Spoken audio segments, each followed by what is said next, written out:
ایک قوم تھی جو نعمتوں میں پلی مگر سرکشی میں ڈوب گئی۔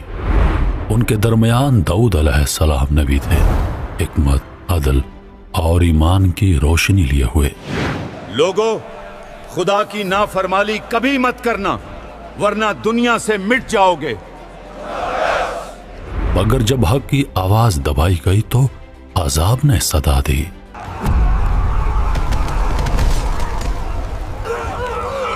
یا خدایا، یہ انسان بندر کیسے بن گئے؟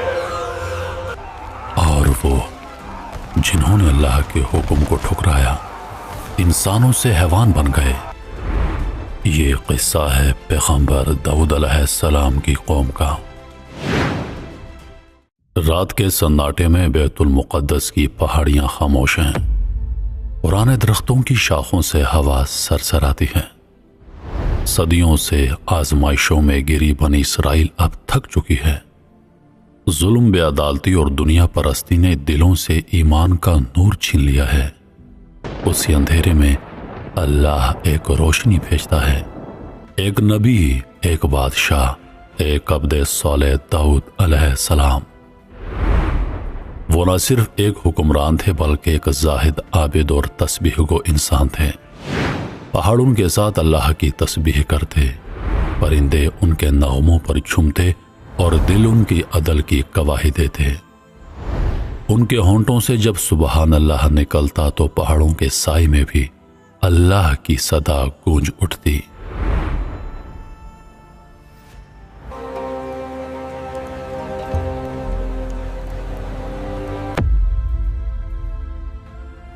یا نبی اللہ، آج بیت المقدس کے بازاروں میں سکون ہے، کوئی مظلوم فریاد نہیں کر رہا۔ عدل نے شہر کے دروازوں کو جگمگا دیا ہے۔ ہاں، عدل میرا نہیں، اللہ کا عدل ہے۔ میں تو صرف ایک بندہ ہوں جسے اس نے حاکم بنایا۔ اگر میں انصاف نہ کروں تو زمین پر کون کرے گا؟ یہ وہ دور تھا جب بنی اسرائیل نے اپنی تاریخ کا سب سے روشن زمانہ دیکھا۔ داؤد علیہ السلام نے اقتدار کو عبادت میں بدل دیا۔ وہ سونے کے محلوں میں نہیں بلکہ اپنے ہاتھوں سے لوہے کے زیور اور زرے بناتے۔ ان کے ہاتھوں میں اللہ نے لوہا نرم کر دیا تھا۔ یہ معجزہ تھا مگر وہ اسے رزق کا ذریعہ بناتے تھے۔ یا نبی اللہ، آپ بادشاہ ہیں، آپ کے لیے خزانے کھلے ہیں، پھر بھی آپ خود محنت کرتے ہیں؟ محنت کرنے والا کبھی عاجز نہیں ہوتا، اور بادشاہ اگر محنت چھوڑ دے تو رعایا ظلم سیکھتی ہے۔ اللہ نے فرمایا، اے داؤد، ہم نے تمہیں زمین میں خلیفہ بنایا، بس لوگوں کے درمیان انصاف سے فیصلہ کرو اور اپنی خواہش کی پیروی نہ کرنا۔ ان کا دل نرم تھا اگر فیصلہ لوہے کی طرح مضبوط۔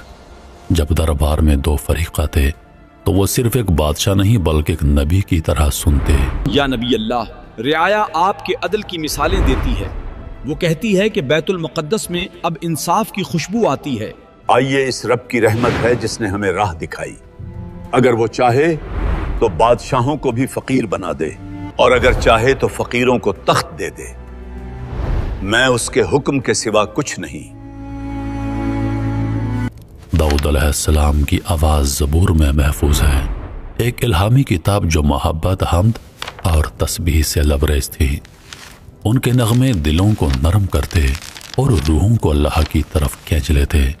ان کی زبور میں لکھا تھا، اے اللہ، میرا دل تجھے یاد کرنے سے کبھی خالی نہ ہو اور میرا انصاف تیرے حکم سے جدا نہ ہو۔